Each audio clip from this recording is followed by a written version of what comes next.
Senator Videk, you can present your next bill. Senator Videk has another bill. This is item 5, and it's special session number 1, bill number 13. Senator, you have the floor to present bill number 13. Lucky 13 you have. Yeah. Okay, let's go with that one. Thank you, Mr. Chair and members. Thank you for allowing me to present Senate Bill 13X. This bill will create an Office of Transportation Inspector General to oversee Caltrans and other transportation agencies, including high-speed rail. Numerous audits and reports over the past 3 years have highlighted inefficiencies and instances of waste within California's transportation agencies. Inspector General offices have saved taxpayers billions of dollars nationally by responding quickly to whistleblower complaints, as well as providing critical recommendations on the operations of an organization. The Federal Department of Transportation has utilized an Inspector General since 1978, and in the past 6 months, that office has issued 37 audit reports with $350 million in savings and brought about 42 indictments worth $79 million in fines. Move the bill. Thank There's you. a motion, Senator, for the bill. Go ahead, please. All right. Senator Hertzberg made a motion in favor of the bill. This bill is modeled after Senate Bill 878 from 2012, authored by former Senator DeSaulnier, which passed the Senate with unanimous support. I hope that we can repeat that today. I ask for your aye vote. Thank you. Witnesses, questions? Okay, witnesses in favor, please. Mr. Chairman, members, my name is Mark Watts. I'm here today on behalf of Transportation California.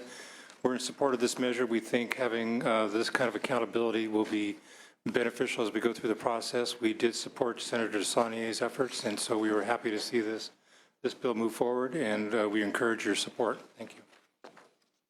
Okay, other statements in favor? Can we have witnesses opposing the bill, please come forward?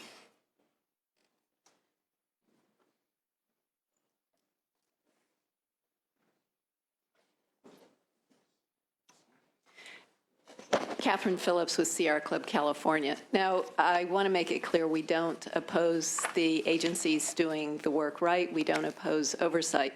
What we're concerned about here is that there's no new funding established to provide for this new, larger bureaucracy to do the oversight. Additionally, we do have some concerns that aren't a result of this bill, but how do we ensure that this oversight is going to result in some improvements? And most of the things that were cited in the bill as potential problems are things that we have known about, that we continue to know about, probably don't need new oversight. Certainly the bridges are a good example, the Oakland Bay Bridge. I'm not sure an inspector would have caught the things that the newspapers caught. But the problem there has been, how do you resolve the problem? How do you fix that issue? And that isn't covered here. So, you know, if we're going to have limited resources, perhaps we should put it into something that would help us fix some of these problems that we already know exist. Okay. Thank you. Other witnesses opposed? Now, Senator Videk, you and I had a discussion about this. I favor the bill, okay? But I did ask him to maybe look at some of the language and the finding and declaration part of the bill. Yes, sir.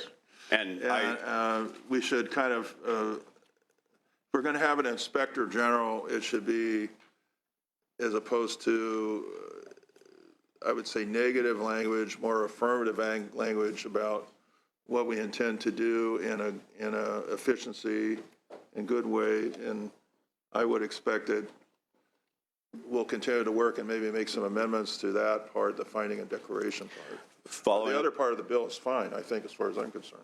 Yes, You get what I'm saying? Yeah, I was going to go into that, but Senator Hertzberg, What do you think so I was going to be brief. But yes, after that conversation we had yesterday, we've already been working with your staff, and I want to thank you very much for that.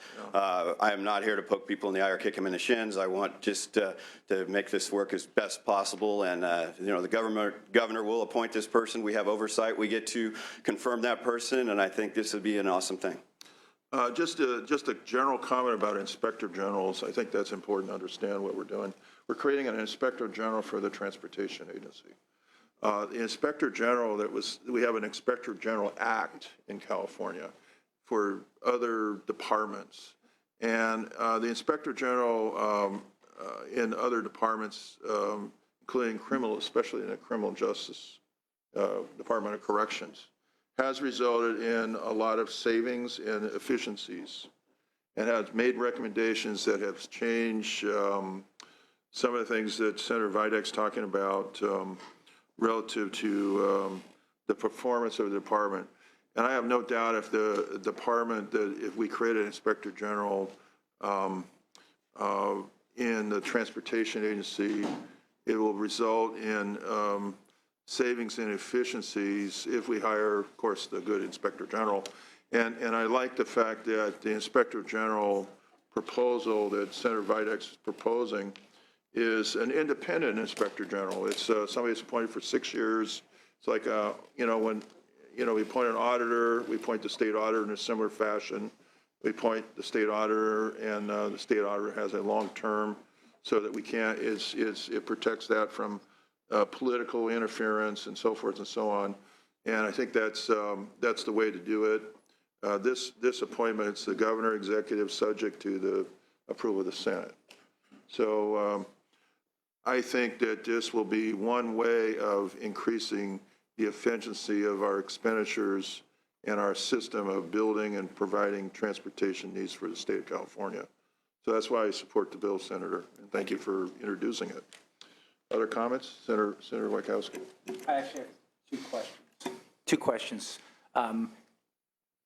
SBX 11, Chairman Bell's bills, requires Caltrans to improve efficiency over the next 3 years by 30%. Right. If that bill is successful, why is it necessary to have a general to improve efficiencies or do other oversight? Well, I think, Senator DeSaulnier's bill was actually vetoed by the governor, but in those last 3 years, we've actually seen some problems where we probably need somebody to kind of be there and watch and make sure before we have a big problem, all of a sudden, okay, we didn't make the 30%, Senator Bell's bill, well, we didn't even know that was happening until it's already over. And so I think this is a way where you've got someone there watching it, bird dogging it. That's their only purpose. That's their job. And I think it would be wise to have it. So that gets to my second question. I can explain kind of my view. His proposal, the Inspector General, which has been proposed, as he pointed out, the legislature actually proposed this, 3 years ago, 4 years ago, and we put it on the governor's desk, and then it was vetoed. Right. Okay, so we actually made this proposal, and everybody, it was a bipartisan proposal. We wanted to do Inspector General. It's worked in other departments, as I said earlier, and the governor vetoed the bill. So I think it's important that we say, yeah, we want some external review. This is an outside review of the department.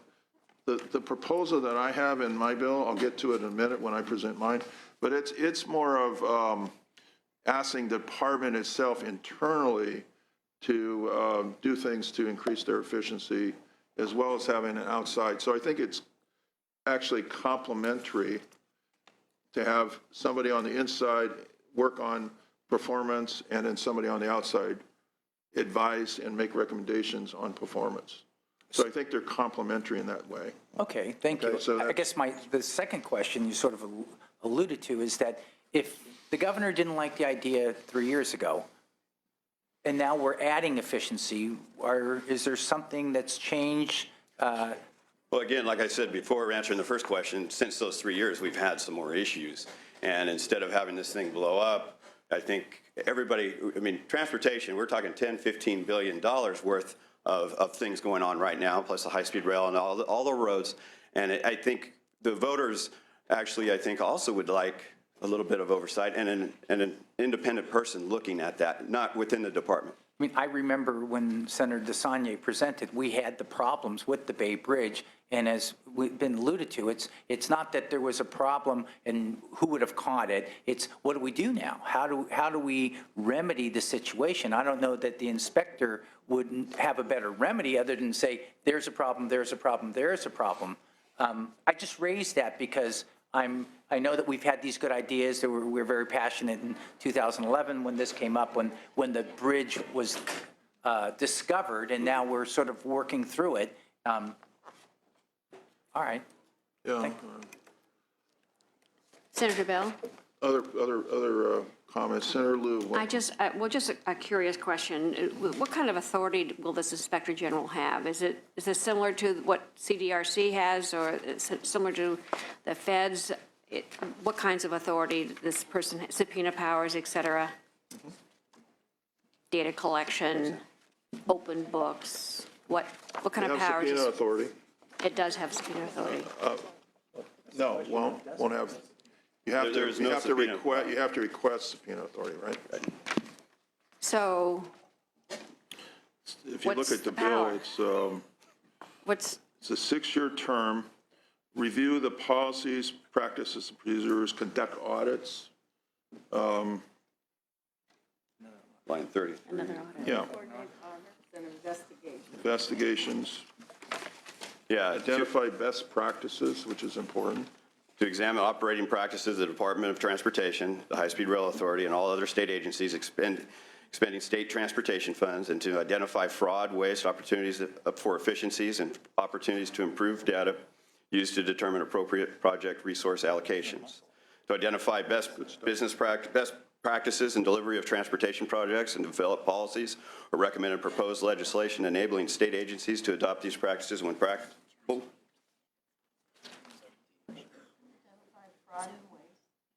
It's all good stuff. Yeah. I think, Okay, all Senator? right, thank you. Senator Liu? Well, yeah, it's fine for now. Okay. If you have any improvements, we can, you're going to make some amendments, I think. Absolutely. Yes, sir. As I've talked about earlier. If Yep. there's anything you have a concern about, Well, it just, Senator. so how effective today is the Inspector General for CDCR? Well, I mean, they've been under federal receivership also, so, I mean, it's another layer of,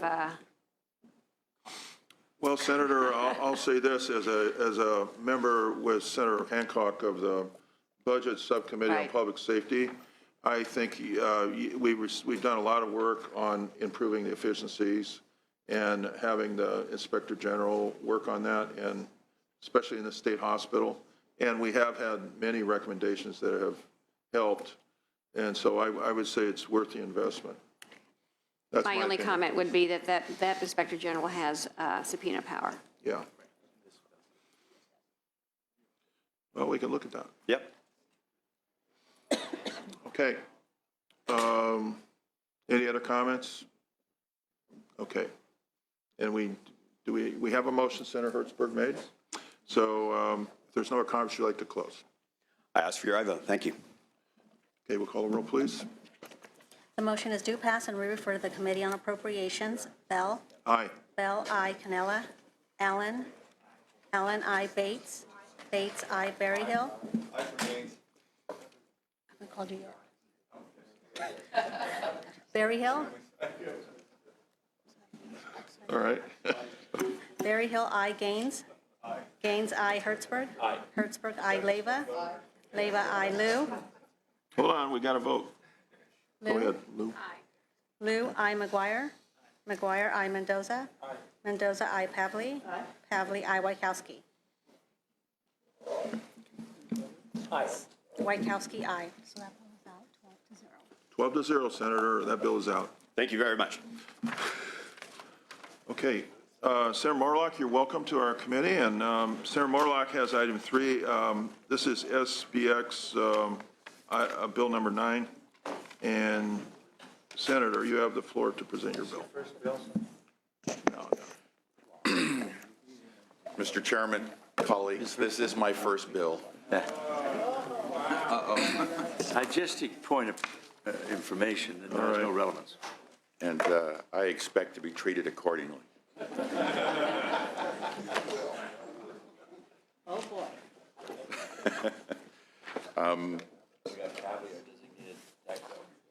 All right, Senator, you have the floor. Thank you, Mr. Chair. There's no doubt that we all want better roads, and we want a government that sets the highest standard for efficient and effective use of our tax dollars. The question is then how to approach some reforms at Caltrans to achieve both goals. SBX 19 takes a small but important step toward helping Caltrans realize a more efficient use of tax dollars while also freeing up extra funding for needed road repair. Consider that Californians pay already the 4th highest tax for gas tax in the nation, yet study after study that we've been able to find shows that our road conditions rank near the bottom. I come to you as a certified public accountant, and when you start looking at data that says we're paying the highest and receiving the lowest, that would mean that some analysis should be done to see where we can make improvements.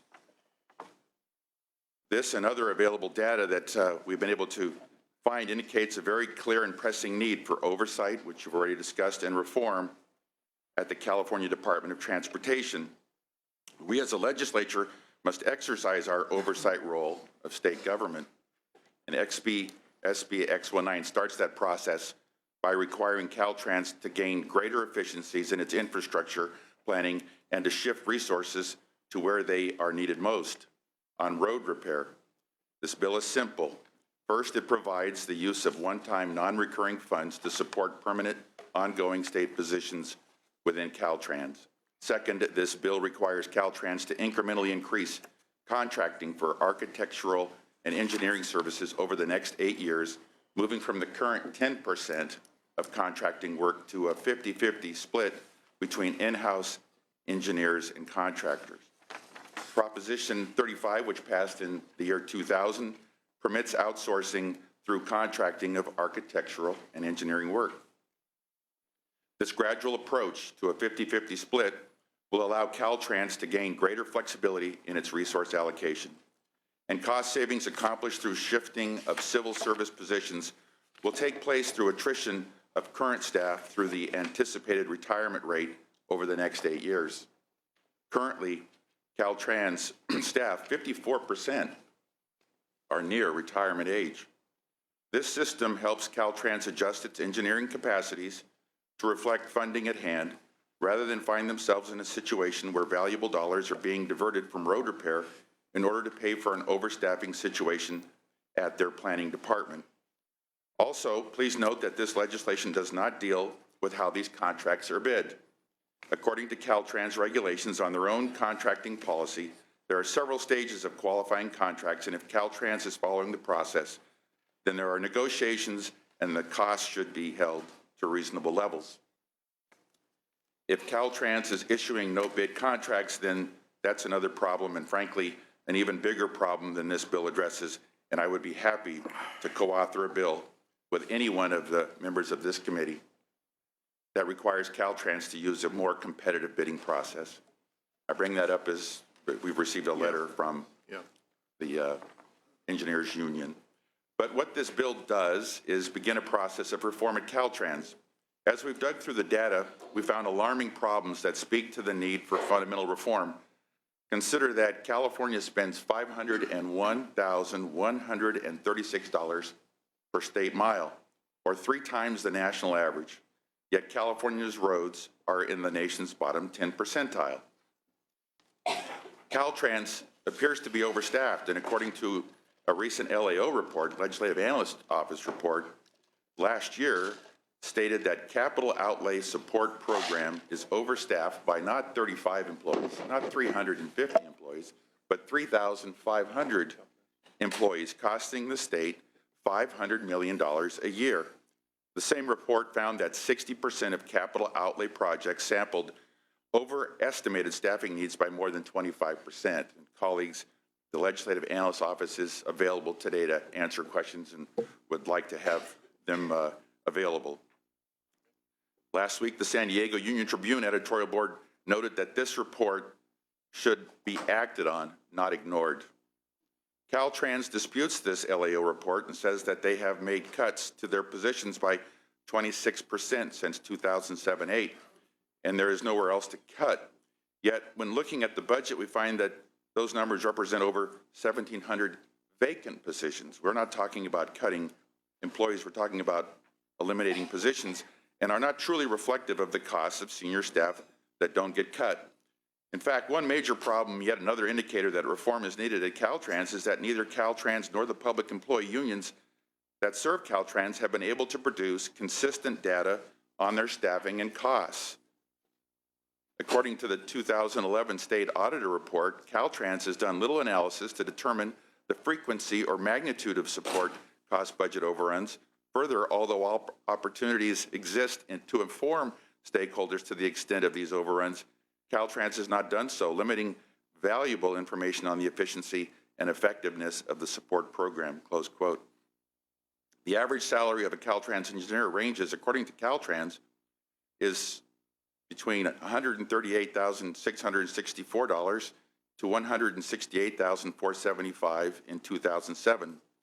But the head of the Professional Engineers in California Government Labor Union stated in a letter to my office that the average cost of a Caltrans engineer is $124,000. However, the head of the union claimed in a letter to the Orange County Register this week that the actual cost is $116,000.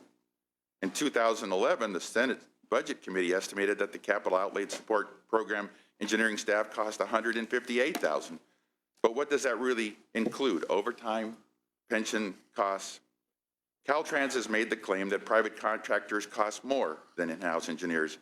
Is it possible the short-term costs of an in-house engineer versus his contracted or her contracted cohort are nearly the same or more? That's what studies have proven.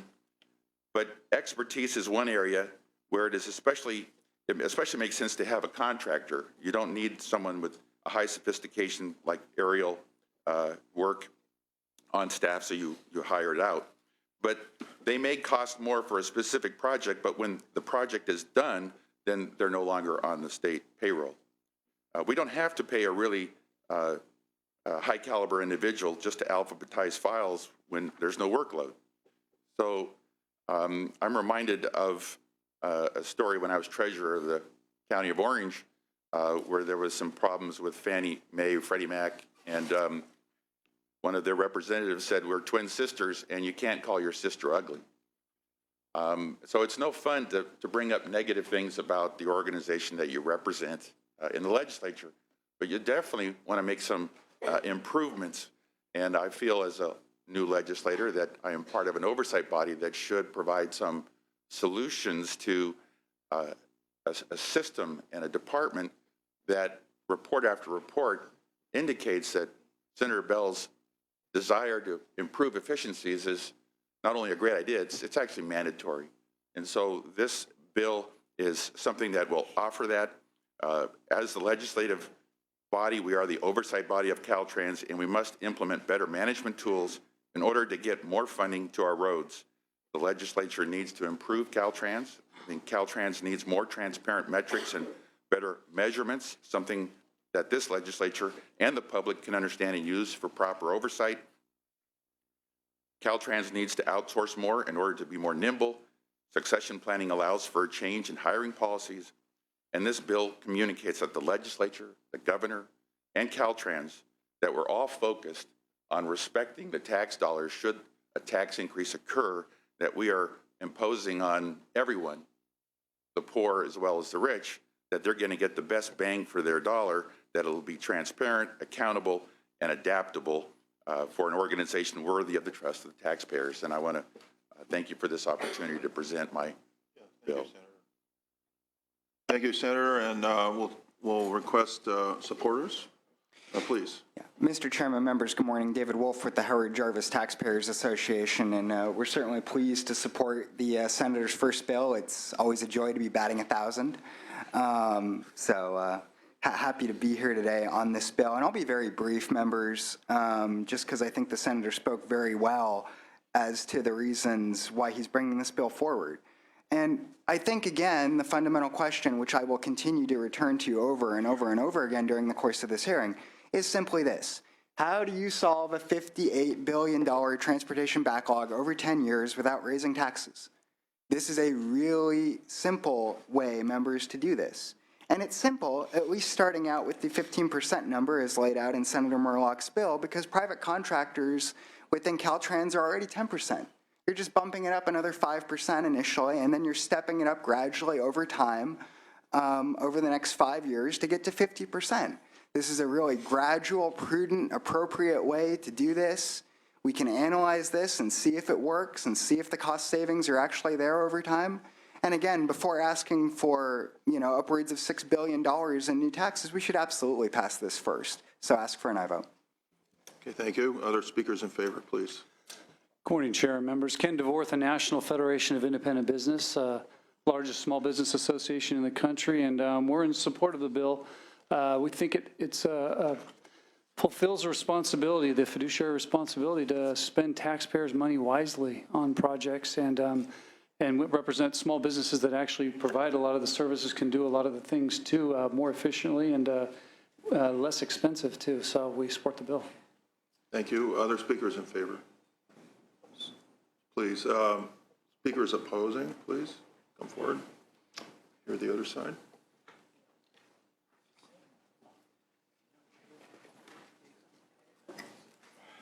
Catherine Phillips with Sierra Club, California.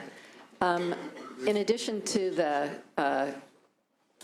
reasons given in the staff analysis, and that is that this is an issue, Caltrans size and budget and that sort of thing is better handled through the budget process.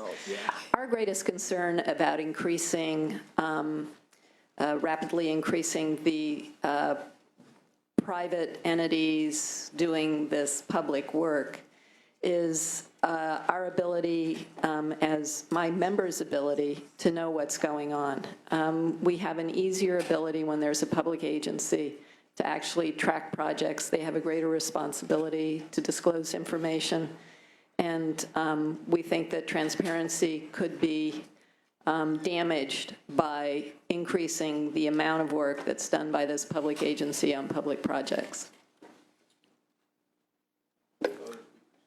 Mr. Chairman, members, Ted Toppin for the Professional Engineers in California Government. Needless to say, we are opposed. But I do think I want to thank the author for bringing this bill forward, because it's a good opportunity to address some of the misconceptions and misinformation, particularly some that he used to advance the reason and the purpose for his bill. The only reason to contemplate this sort of thing would be to improve project delivery at the department.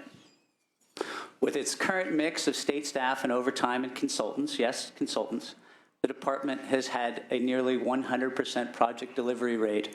That is, they have delivered their projects, their plans, their bid packages, their environmental documents 99% of the time over the last decade on time using the current mix. The mix works. State staff, consultants, overtime, they have delivered for taxpayers and they continue to do so and have for most of the decade, for the last decade.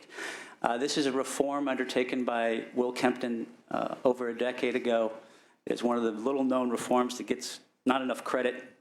But the department holds district directors quarterly responsible for keeping their projects on time, and it has worked very successfully. You know, the author suggested this somehow saves money, and he elaborated a number of numbers that make no sense to me whatsoever. If you were to advance this, you would want to save money, but what he is proposing is to waste a whole lot of money. On page 132 of this state budget, it says that a contracted out capital outlay support position at the department is annually, on average, $233,400 per position. The same position to hire a fully loaded state engineer is $116,000 per year. That is a state staff position. That is his salary. That is his benefit. That is his health care. That is his truck, and that is his office. So every position he is advocating to eliminate and outsource would cost $100,000 more that the department doesn't have and shouldn't be wasted on outsource positions that should go, that money should go into construction. He also used a figure that I hadn't ever heard before. It would be a great surprise to the department and to PEG members at the department. There is no state engineer in the state making $138,000 a year, much less $169,000 a year. I think that's roughly what the director makes, unfortunately, and he probably deserves more. So no, that is not what a state engineer makes. It probably tops out at top engineers at about $110,000 a year.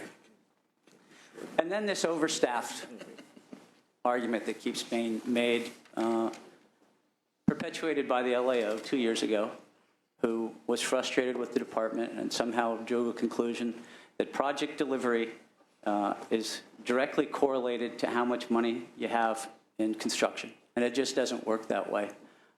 This department has been using zero-based budgeting for a decade. Every year it right-sizes its capital outlay support staffing.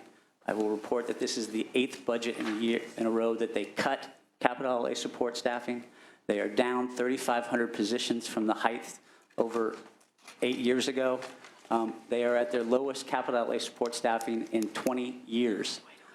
So to continue to suggest that there are a bunch of people there that the department is overstaffed just does not represent the reality, and it has been refuted publicly and in writing by the agency secretary, the department director, and the Department of Finance many times, including most recently at the special session hearing you had earlier in this special session. Can you kind of wrap it up, please? So we would strongly encourage a no vote. There is no public policy justification for this proposal. If it is that ideologically some folks support outsourcing over others.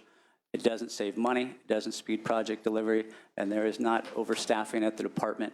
I would encourage all of us to get back to addressing what is truly the need, which is maintaining and financing funding to repair and to keep our state highways and other infrastructure facilities in working order for our economy.